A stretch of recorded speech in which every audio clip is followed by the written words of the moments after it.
அப்படி கல்யாணம் கட்டி முடிச்சவன குழந்தை உருவாகும். அப்படியா? எப்படி கட்டி முடிச்ச குழந்தை வரும்? ஏதா கட்டி பிடிச்சா குழந்தை வருமாயா? இப்ப நீ என்ன கட்டி பிடிச்சல, கட்டிப்பிடி குழந்தை வருதுன்னு பாக்கலாம். இந்த குழந்தை வேற, அந்த குழந்தை வேற. அது எப்படி கட்டி பிடிச்சா எப்படி குழந்தை வர சொல்லு. கட்டி பிடிச்சவனா குழந்தை வரும். அதுதான் எப்படி வரும்? அவன் அதுக்கு தானே கல்யாணம் பண்றான். எதுக்கு? கட்டி பிடிக்கிறதுக்கு. அதுதான்டா கட்டி பிடிச்சா எப்படா குழந்தை வரும்?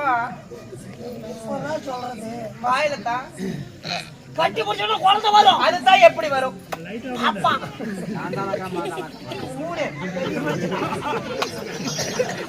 சரி சரி, கட்டி பிடிச்சவனா குழந்தை உருவாகும்.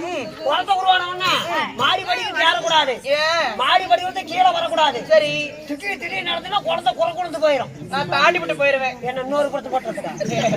பவுத்திலடி அட வவுத்துல விழுந்துரும். குழந்தை குழந்து போச்சுன்னா நல்ல நீச்சல் தனியா குடிக்கணும், நிமிந்து நிமிந்து வேலை செய்யணும். அப்படியா? அப்பதான் பள்ளிக்கூடம் உடையும். பள்ளிக்கூட எடுத்த பிள்ளைங்கள செத்து போயிட மாட்டாங்க. 108 கொண்டு ஒப்பனும் அள்ளி போட்டு போவாங்க.